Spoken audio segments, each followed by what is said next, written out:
স্বাগত ডিবিসি সংবাদে আপনাদের সাথে আছি নীলিমা জাহান। এবার জানাবো খবরের বিস্তারিত।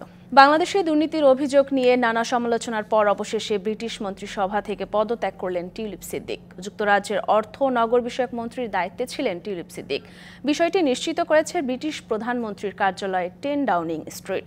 এরই মধ্যে নিজের পদত্যাগের সিদ্ধান্তের কথা জানিয়ে স্যার কিয়ার স্টারমারকে চিঠি পাঠিয়েছেন হ্যাম্পস্টেড অ্যান্ড হাইগেটের লেবার এমপি টিউলিপ। এর আগে ব্রিটিশ প্রধানমন্ত্রীর নৈতিকতা বিষয়ক উপদেষ্টা স্যার লরি ম্যাগনাসকে নিজের বিরুদ্ধে তদন্তের আহ্বান জানান টিউলিপ। স্যার কিয়ার স্টারমারকে দেয়া চিঠিতে টিউলিপ জানান, স্যার লরি ম্যাগনাসের তদন্তে তার বিরুদ্ধে মন্ত্রিত্বের নীতিমালা ভঙ্গের প্রমাণ পাওয়া যায়নি, তবে এই তদন্ত বিভ্রান্তি সৃষ্টি করছে। এসব কারণেই পদত্যাগের সিদ্ধান্ত নেন বলে জানান টিউলিপ।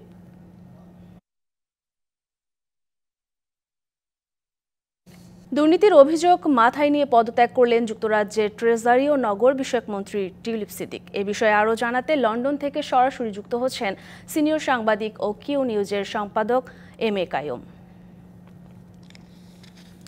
কাইয়ুম, টিউলিপ সিদ্দিকের পদত্যাগের বিষয়ে আপনার কাছে আর কি তথ্য আছে আমাদের জানাবেন তার বিরুদ্ধে লন্ডনে বিনামূল্যে ফ্ল্যাট নেয়ার বিষয়টির তদন্তে কোনো অগ্রগতি আছে কিনা?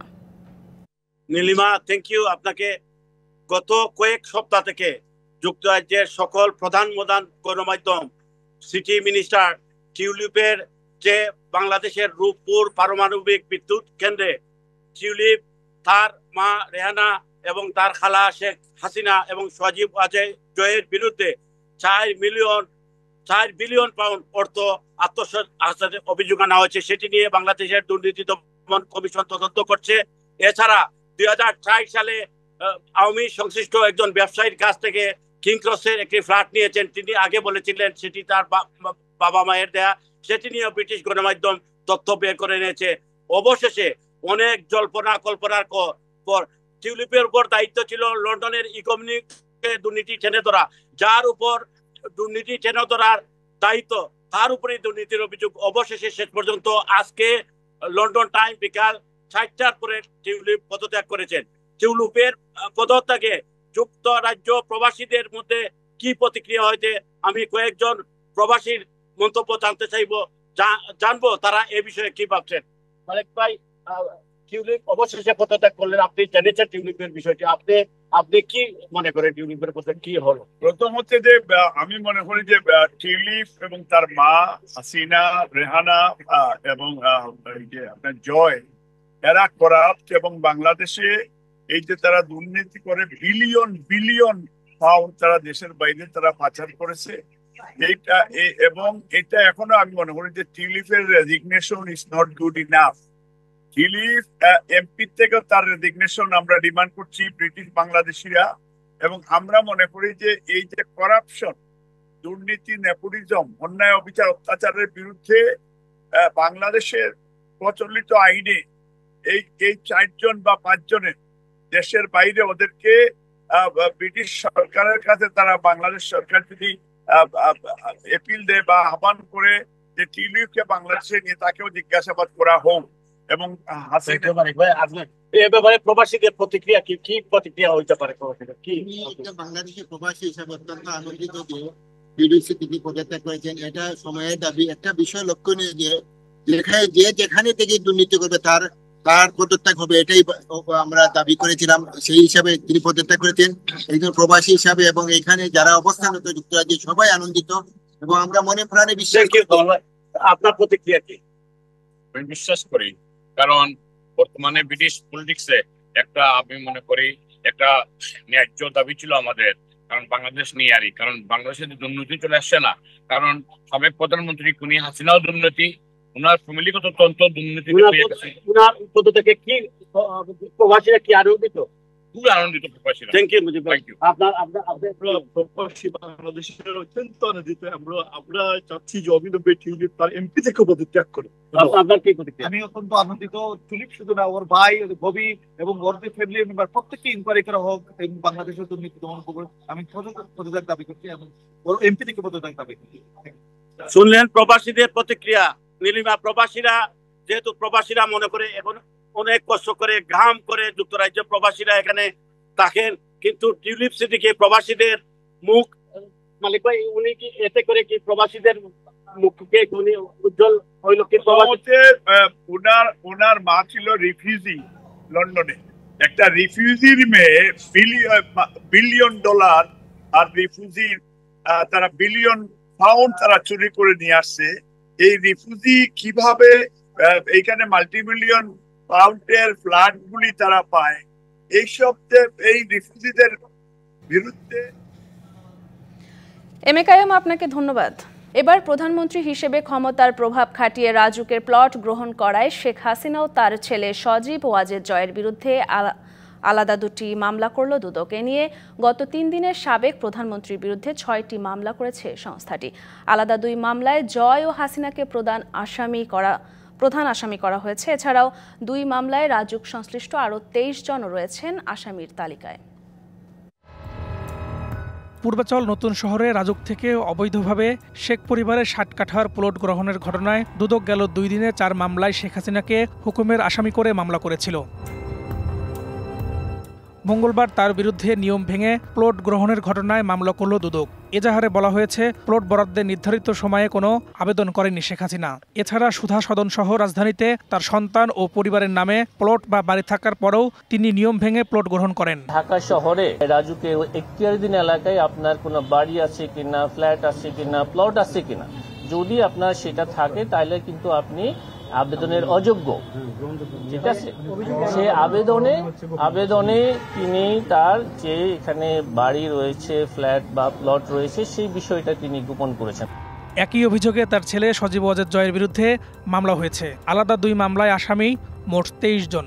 অভিযোগ সংশ্লিষ্ট জনাব সজীব আহমেদ জয়ের নামে বরাদ্দ প্রদান এবং প্লটের বাস্তব দখল গ্রহণ করার অপরাধে দণ্ডবিধির সংশ্লিষ্ট ধারা এবং দুর্নীতি প্রতিরোধ আইন 1947-এর 5-2 ধারায় আরও একটি মামলা রুজু করা হয়েছে।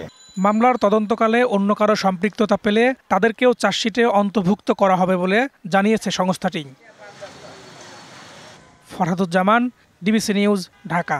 উন্নত চিকিৎসা দিতে গেল 2 দিনে কিছু পরিবর্তন এনেছেন বিএনপি চেয়ারপারসন বেগম খালেদা জিয়ার বিশেষজ্ঞ চিকিৎসকরা। এ কথা জানিয়েছেন তার ব্যক্তিগত চিকিৎসক ডাক্তার এজেডএম জাহিদ হোসেন।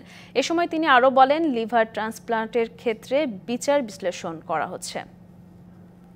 সর্বাধুনিক যে চিকিৎসা দেওয়া প্রয়োজন সেটি গত 2 দিন যাবৎ কিছু পরিবর্তন আনা হয়েছে।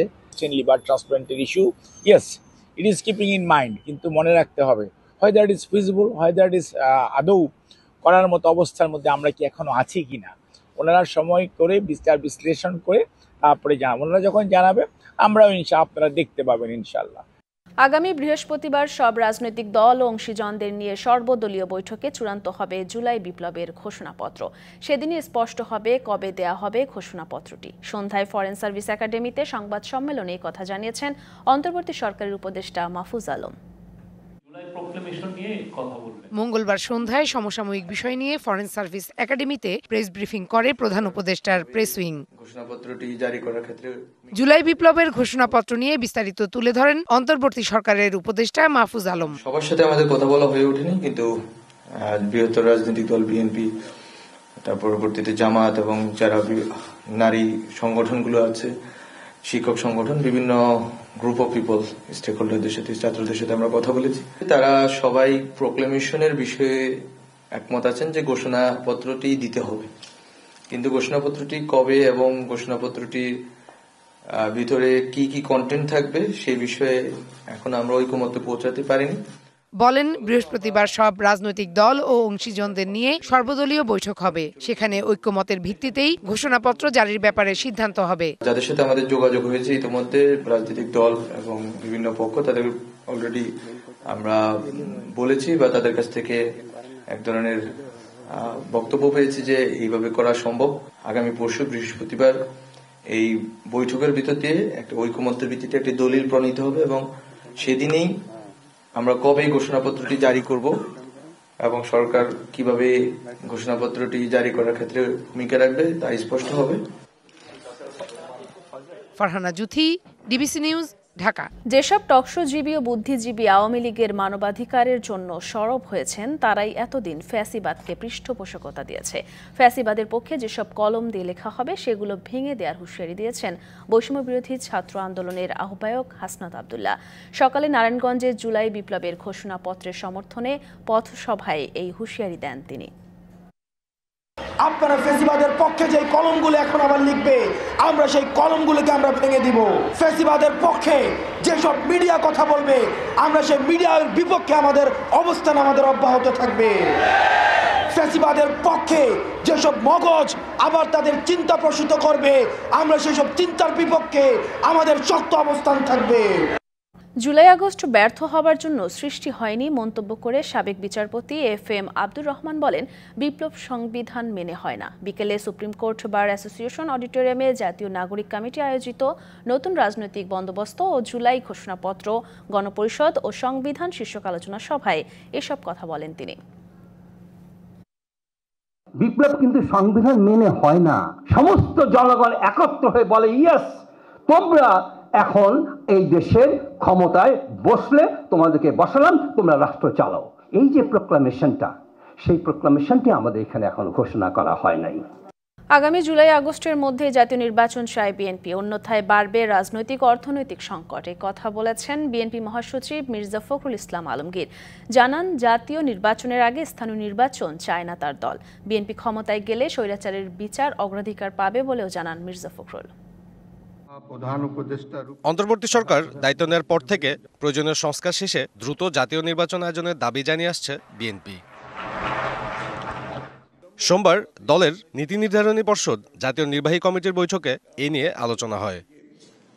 মঙ্গলবার গুলশানে বিএনপি চেয়ারপারসনের কার্যালয়ে সংবাদ সম্মেলনে বিস্তারিত তুলে ধরেন দলের মহাসচিব। বলেন, যুগপৎ আন্দোলনে থাকা সবাই দ্রুত নির্বাচনের পক্ষে।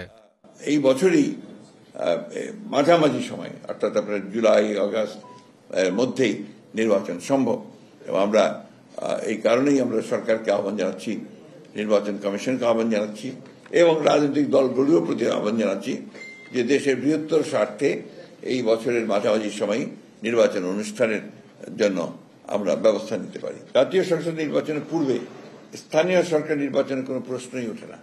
তিনি বলেন, তড়িঘড়ি করে স্বৈরাচারের বিচার করলে তা প্রশ্নবিদ্ধ হতে পারে। রাজনৈতিক সরকার এলেও এর বিচার করবে। কথা বলেন জুলাই আগস্ট বিপ্লবের ঘোষণাপত্র নিয়েও। আমরা একটা ঘোষণার খসড়াপত্র পেয়েছি এবং উনি আমাদেরকে অনুরোধ করেছেন যে এই বিষয়ে আমাদের মতামত জানার জন্য। বিষয়টা এত বেশি আপনার সংবেদনশীল এবং গুরুত্বপূর্ণ যেটা ওই একদিনের নোটিশে এটাকে করা সম্ভব না। আমরা এই বিষয়ে আলোচনা করেছি, আমরা আরো আলোচনা করছি। আমাদের উপরে তো অত্যাচারটা সবচেয়ে বেশি হয়েছে, তা আমরা ফ্যাসিস্টদের বিচার করবো না তো কে বিচার করবে? আর যদি আমরা ক্ষমতায় আসি।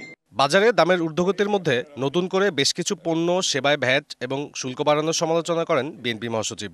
দ্রব্যমূল্যের ক্রমাগত যে ঊর্ধ্বগতি, এই ঊর্ধ্বগতিতে আমরা গভীর উদ্বেগ প্রকাশ করা হয়েছে।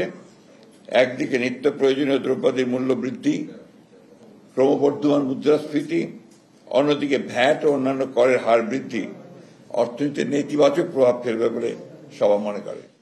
ভারতের সাথে হওয়া চুক্তি জনসম্মুখে তুলে ধরার আহ্বান জানান মির্জা ফখরুল। সাব্বির রোজ, ডিবিসি নিউজ, ঢাকা। বাংলাদেশে জাতীয় নির্বাচন কবে হবে তা ঠিক করবে সরকার ও রাজনৈতিক দলগুলো, এই কথা বলেছেন ঢাকায় জাতিসংঘের আবাসিক সমন্বয়কারী গোয়েন লুইস। ইউএনডিপি প্রতিনিধি দল সব রাজনৈতিক দলের সাথে বৈঠক করবে বলেও জানান তিনি। এদিকে নির্বাচন কমিশন সচিব জানিয়েছেন, প্রধান উপদেষ্টা ঘোষিত সময়ে নির্বাচনের প্রস্তুতি নিচ্ছে ইসি, এজন্য জাতিসংঘের সহায়তা চাওয়া হয়েছে। ত্রয়োদশ জাতীয় সংসদ নির্বাচনে সহায়তা দিতে চায় ইউএনডিপি। এরই অংশ হিসেবে মঙ্গলবার সকালে রাজধানীর আগারগাঁওয়ে নির্বাচন কমিশন কার্যালয়ে ইসির সাথে বৈঠক করে তাদের প্রতিনিধি দল। বৈঠক শেষে ইসি সচিব জানান, প্রধান উপদেষ্টা ঘোষিত সময় অনুযায়ী জাতীয় নির্বাচনের প্রস্তুতি নিচ্ছে কমিশন, আর এজন্যই ইউএনডিপির কাছে চাওয়া হয়েছে প্রযুক্তি সহায়তা। চিফ অ্যাডভাইজার স্যার উনি যে একটা উইন্ডো দিয়েছেন, সেই উইন্ডো নিয়ে আমরা কাজ করছি। ইলেকশন প্রসেসের বিষয়ে আমরা সহযোগিতা চেয়েছি। সেই সহযোগিতা প্রাতিষ্ঠানিক, কমিউনিকেশন রিলেটেড, হার্ডওয়্যার, সফটওয়্যার ইত্যাদি বিষয়ে ওনারা এই জিনিসটা পর্যালোচনা করার জন্য এসছেন। পরে জাতিসংঘের আবাসিক সমন্বয়কারী জানান, নির্বাচন কমিশন কি চায় তার উপর নির্ভর করছে ইউএনডিপির সহযোগিতা। জাতীয় নির্বাচন উপলক্ষে ভোটার তালিকার হালনাগাদ কার্যক্রমে কারিগরি ও প্রযুক্তিগত সহায়তা দিবে জাতিসংঘ। বিকেলে পররাষ্ট্র সচিব এম জসিমউদ্দিনের সাথে বৈঠক করেন জাতিসংঘের আবাসিক সমন্বয়কারী। পরে সাংবাদিকদের মুখোমুখি হন তিনি। নির্বাচন কবে হবে সেটা সরকার ও রাজনৈতিক দল ঠিক করবে। আমরা সময়সীমা নিয়ে কিছু বলতে চাই না, আমরা শুধু জাতীয় নির্বাচন নিয়েই কাজ করছি। নির্বাচনের সহায়তার বিষয়ে বিভিন্ন অংশীজনদের সাথে বৈঠক করতে জাতিসংঘ প্রতিনিধি দলটি বুধবার যাবে চট্টগ্রাম। ফিরে এসে 10 দিন পর প্রতিবেদন দেবে নির্বাচন কমিশনারকে। Sultana Swarna, DBC news, Dhaka. বহুল আলোচিত 10 ট্রাক অস্ত্র চোরাচালানের ঘটনায় অস্ত্র আইনে করা মামলার যাবজ্জীবন সাজা থেকেও খালাস পেয়েছেন বিএনপির নেতা ও সাবেক স্বরাষ্ট্র প্রতিমন্ত্রী লুৎফুজ্জামান বাবর। খালাস পেয়েছেন আরও 4 জন। এর আগে একই ঘটনায় বিশেষ ক্ষমতা আইনের মামলায় খালাস পাওয়ায় বাবরের কারামুক্তিতে আর বাধা নেই বলে জানিয়েছেন আইনজীবীরা। এছাড়া ভারতের বিচ্ছিন্নতাবাদী সংগঠন উলফার সামরিক কমান্ডার পরেশ বড়ুয়া সহ 5 জনের সাজা কমানো হয়েছে। 2004 সালের 1 এপ্রিল মধ্যরাত চট্টগ্রামের ইউরিয়া সার কারখানার জেটিতে খালাসের সময় আইনশৃঙ্খলা বাহিনী জব্দ করে 10 ট্রাক অস্ত্রের চালান। এই ঘটনায় বন্দরনগরী কর্ণফুলী থানায় অস্ত্র আইন ও বিশেষ ক্ষমতা আইনে চোরাচালানের অভিযোগ এনে 2টি মামলা করা হয়, যা 10 ট্রাক অস্ত্র মামলা নামে পরিচিত। আলোচিত এই মামলার তদন্ত শুরু হয় বিএনপি সরকারের সময়। পরবর্তীতে 1-11 সরকারের সময় মামলার অভিযোগপত্র দেয়া হয়। শুরু হয় বিচার। 28 জনের সাক্ষ্য গ্রহণ শেষ হলে আওয়ামী লীগ সরকার ক্ষমতায় এসে নতুন করে শুরু করে তদন্ত। তখন অভিযুক্ত করা হয় সাবেক স্বরাষ্ট্র প্রতিমন্ত্রী লুৎফুজ্জামান বাবর, সাবেক শিল্পমন্ত্রী মতিউর রহমান নিজামী সহ বেশ কয়েকজনকে। চূড়ান্ত বিচারে অস্ত্র চোরাচালানের মামলায় লুৎফুজ্জামান বাবর, মতিউর রহমান নিজামী, উলফা নেতা পরেশ বড়ুয়া সহ 14 জনকে মৃত্যুদণ্ড দেয় আদালত। আর অস্ত্র আইনের মামলায় একই আসামিদের দেয়া হয় যাবজ্জীবন। বিচারিক আদালতের রায়ের পর আপিল করেন দণ্ডপ্রাপ্ত আসামিরা। মঙ্গলবার অস্ত্র আইনের মামলায় যাবজ্জীবন সাজা থেকে খালাস পান সাবেক স্বরাষ্ট্র প্রতিমন্ত্রী লুৎফুজ্জামান বাবর সহ 5 জন। এই মামলায় খালাস পেয়েছেন জনাব লুৎফুজ্জামান বাবর, জনাব মহসিন তালুকদার, জনাব একেএম এনামুল হক এবং জনাব রেজ্জাকুল হায়দার এবং জনাব নুরুল আমিন। এই 5 জন খালাস পেয়েছেন। আইনজীবী জানান, বাবরের বিরুদ্ধে আনা 2টি অভিযোগে ভিত্তিহীন মনে করছে আদালত। 78 দিন রিমান্ডে থাকার সময় জোর করেও বেগম খালেদা জিয়া ও তারেক রহমানকে জড়িয়ে মিথ্যা বক্তব্য কিংবা রাজসাক্ষী করাতে পারেনি রাষ্ট্রপক্ষ। এই 78 দিন রিমান্ডে রাখা অবস্থায় ওনাকে বারবার রাষ্ট্রপক্ষ চাপ দিয়েছে তিনি যেন তৎকালীন মাননীয় প্রধানমন্ত্রী বেগম খালেদা জিয়ার বিরুদ্ধে জবানবন্দি প্রদান করেন। তিনি এই ধরনের স্টেটমেন্ট দিতে রাজি হননি। তিনি বলেছেন যে তাকে এই মামলায় আসামি করার পিছনে এইটাই মূল কারণ। 10 ট্রাক অস্ত্র চোরাচালানের 2টি মামলাতেই উচ্চ আদালত থেকে খালাস পাওয়ায় লুৎফুজ্জামান বাবরের মুক্তি পেতে আর কোনো বাধা নেই বলে জানান আইনজীবী। এখন আর জেল থেকে মুক্তি পেতে তার কোনো বাধা থাকবে না। Daud Khan, DBC news, Dhaka. 22 বছর পর মডেল ও অভিনেত্রী তানিয়া মাহবুব তিন্নি হত্যা মামলার একমাত্র আসামি সাবেক ছাত্রনেতা ও বরিশাল 2 আসনের সাবেক সংসদ সদস্য গোলাম ফারুক অভিকে খালাস দিয়েছে আদালত। ঢাকার দ্বিতীয় অতিরিক্ত জেলা ও দায়রা জজ শাহিনুর আক্তার এর রায় ঘোষণা করেন। তবে রায় ঘোষণার সময় ছিলেন না তিন্নির পরিবারের কেউ। রাষ্ট্রপক্ষের অতিরিক্ত পিপি সৈয়দ আবু জাফর রিজভী বলেন, ন্যায় বিচার পাওয়া যায়নি। রায় পর্যালোচনা করে উচ্চ আদালতে আপিলের বিষয়ে সিদ্ধান্ত নেওয়া হবে।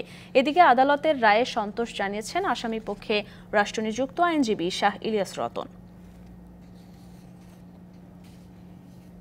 সীমান্তে এখন কোনো উত্তেজনা নেই, পরিস্থিতি স্থিতিশীল রয়েছে বলে দাবি করেছেন স্বরাষ্ট্র উপদেষ্টা অবসরপ্রাপ্ত লেফটেন্যান্ট জেনারেল জাহাঙ্গীর আলম চৌধুরী। এ সময় তিনি বলেন, আগামী মাসে বিজিবি ও বিএসএফ এর মধ্যে ডিজি পর্যায়ে মিটিংয়ে বিষয়টি নিয়ে আলোচনা করা হবে। দুপুরে ময়মনসিংহে এক মতবিনিময় সভায় শেষে সাংবাদিকদের এসব কথা বলেন তিনি। এখন কোনো উত্তেজনা নাই, এখন পরিস্থিতি মোটামুটি স্বাভাবিক অবস্থায় আছে। এখন তারাও আর কাঁটাতারে বেড়া নির্মাণ করতেছে না, এখন একটা অবস্থায় আছে, স্থিতি অবস্থায় আছে। প্লাস আমরাও বলছি যে আগামী মাসে বিজিবি এবং বিএসএফ এর ডিজি পর্যায়ে একটা মিটিং আছে, ওই মিটিংয়ে এইগুলি আলোচনা হবে। কিশোরগঞ্জ জেলার করিমগঞ্জের মোবারক হোসেন বৈষম্য বিরোধী ছাত্র আন্দোলনের সময় মেয়ের জন্য চিপস কিনতে গিয়ে রাজধানীর রায়েরবাগে পুলিশের গুলিতে নিহত হন।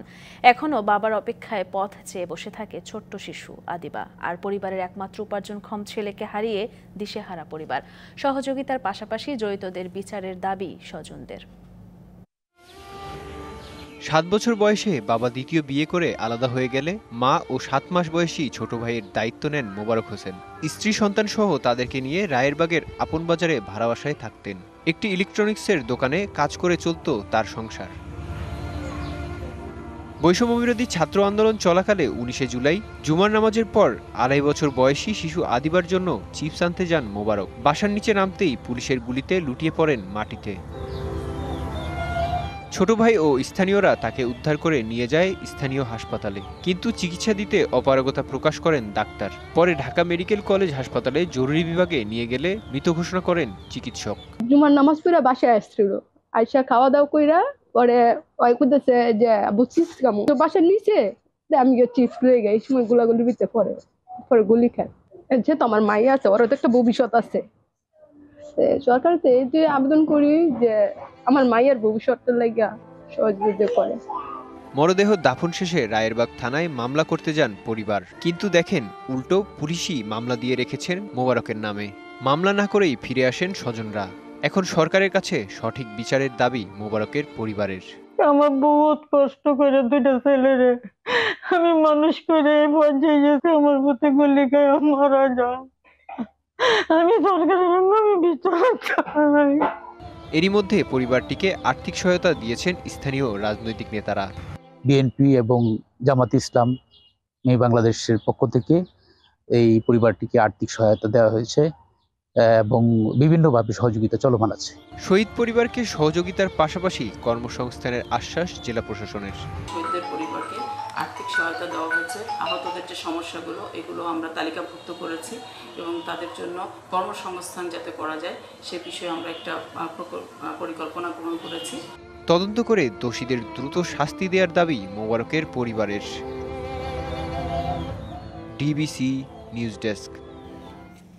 ওয়ালটন প্লাজার চ্যালেঞ্জার্স সামিট 2025 অনুষ্ঠিত হয়ে গেল। সকালে গাজীপুরের চন্দ্রায় ওয়ালটন হাইটেক পার্কে অনুষ্ঠানের উদ্বোধন করা হয়। আমরা সেরা ছিলাম, সেরা আছি, সেরা থাকবো, এই স্লোগান নিয়ে বিক্রয় প্রবৃদ্ধি, গ্রাহক সেবা, CSR এর শীর্ষে থাকার প্রত্যয়ে অনুষ্ঠানের আয়োজন করা হয়। এ সময় ওয়ালটন হাইটেক ইন্ডাস্ট্রিজ PLCর চেয়ারম্যান SM শামসুল আলম, ব্যবস্থাপনা পরিচালক SM Mahbubul Alam, Walton Microtech corporation chief executive officer Nishat Tasnim Suchi, Walton প্লাজার ব্যবস্থাপনা পরিচালক মোহাম্মদ রায়হান সহ অন্যান্য ঊর্ধ্বতন কর্মকর্তাগণ উপস্থিত ছিলেন। অনুষ্ঠানের সঞ্চালনায় ছিলেন চিত্রনায়ক এবং ওয়ালটনের senior executive director Amin Khan.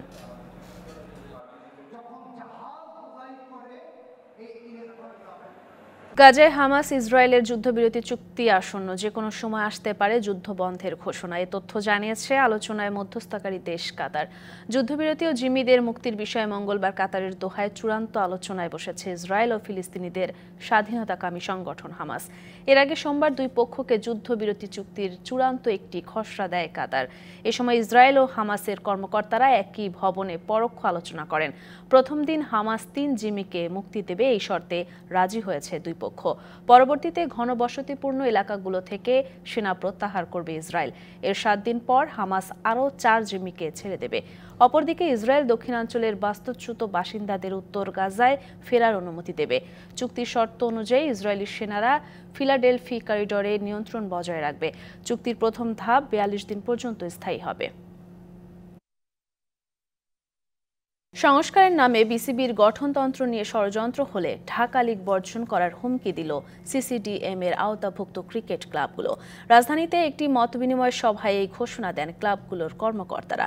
সম্প্রতি বিসিবির সংশোধিত খসড়া গঠনতন্ত্রে ক্লাবগুলো থেকে নির্বাচিত পরিচালক ও কাউন্সিলরদের সংখ্যা কমানোর গুঞ্জন ওঠে। তারই প্রেক্ষিতে আসে এই হুমকি। পরিবর্তিত পরিস্থিতিতে দেশের সর্বত্র চলছে সংস্কারের উদ্যোগ। ক্রীড়াঙ্গনও তার বাইরে নয়। নতুন সভাপতির নেতৃত্বে বিসিবিও গঠনতন্ত্রে আনছে নানা পরিবর্তন। সম্প্রতি প্রকাশ পেয়েছে খসড়া গঠনতন্ত্রের কিছু প্রস্তাবনা। ঢাকার ক্লাবগুলোর প্রতিনিধিত্ব করা পরিচালক সংখ্যা 12 থেকে কমিয়ে 4 এবং কাউন্সিলর সংখ্যা 76 থেকে কমিয়ে মাত্র 30-এ আনা হচ্ছে। বিভিন্ন মাধ্যমে এই সংবাদের প্রেক্ষিতে মত বিনিময় সভার আয়োজন করে ঢাকার ক্লাবগুলো। রাজধানীর একটি হোটেলে আয়োজিত এই মত বিনিময় সভায় প্রিমিয়ার থেকে তৃতীয় বিভাগ পর্যন্ত 67 ক্লাবের প্রতিনিধি উপস্থিত ছিলেন, যেখানে বিসিবির বিরুদ্ধে সংস্কারের নামে ষড়যন্ত্রের অভিযোগ তোলেন কর্তারা। এখনো কিন্তু এটা পাস হয়নি, এটা পাশের একটা প্রক্রিয়া আছে। এই প্রক্রিয়াটা যদি স্টপ হয়ে যায় তাহলে আমরা ধরে নিলাম আমরা 12 জনে আছি, কারণ এই প্রক্রিয়াটা যদি স্টপ করে দেয় আমাদের আন্দোলন উগ্র হয়ে যাবে। বিসিবির সাবেক যুগ্ম সম্পাদক ও ক্লাব সংগঠনের সভাপতি রফিকুল ইসলাম বাবু 72 ঘন্টার আলটিমেটাম দেন। জানান, সংস্কার প্রক্রিয়া পরিষ্কার না করলে প্রয়োজনে লিগ বয়কট করবে সিসিডিএম এর আওতাধীন ক্লাবগুলো। আমাদেরকে অপমান করা হয়েছে, অর্থাৎ আমাদের এই 12 জন বোর্ড ডিরেক্টর থেকে আমাদেরকে 4 জনে নিয়ে আসা হয়েছে এবং কাউন্সিলের সংখ্যা দেখেন 76 থেকে 30 জনে নিয়ে আসছে। এটা মানার যোগ্য নয় এবং এটা যদি তারা আগামী 3 দিনের ভিতরে একটি সদুত্তর না দেয় তাহলে আমাদের সমস্ত ক্লাবগুলি কিন্তু খেলা থেকে বিরত থাকবে যতদিন পর্যন্ত এটা সংশোধন না করা হয়। Dhaka metropolitan cricket committee CCDM এর সিনিয়র ভাইস চেয়ারম্যান মাসুদুজ্জামানও উপস্থিত ছিলেন মত বিনিময় সভায়। বিসিবির পদে থেকেও তিনি ক্লাবগুলোর সঙ্গে একাত্মতা প্রকাশ করেন। সিসিডিএম এর সিনিয়র ভাইস চেয়ারম্যানের আগে কিন্তু আমি কাউন্সিলর, আগে কিন্তু আমি ক্লাব। তো ওই দিক থেকে এখানে বাবু ভাই এই যে আমাদের এই ফোরাম থেকে যেই কথা বলা হয়েছে, আমরা আশা করি 19 তারিখের আগেই এই সমস্ত হয়তো মিটে যাবে। যদি মিটে যায় তাহলে তো ভালো, আমরা আশা করি মিটে যাবে। আর যদি তা না হয় সেটা এই ফোরাম থেকে যেই আন্দোলনের কথা বলেছে হয়তো সেটাই হবে। বিসিবি গঠনতন্ত্র সংশোধনের জন্য 5 সদস্যের একটি কমিটি গঠন করেছে। সেই কমিটির আহ্বায়ক বিসিবি পরিচালক নাজমুল আবেদিন ফাহিম, জাতীয় ক্রীড়া পরিষদের চেয়ারম্যানের একান্ত সচিব সাইফুল ইসলাম সহ আরও 3 আইনজীবী এই কমিটির সদস্য। এই কমিটি নিয়েও প্রশ্ন তোলেন ক্লাব সংগঠকরা, দাবি জানান নতুন কমিটি গঠনের। Kanak Mahmud, DBC news, Dhaka.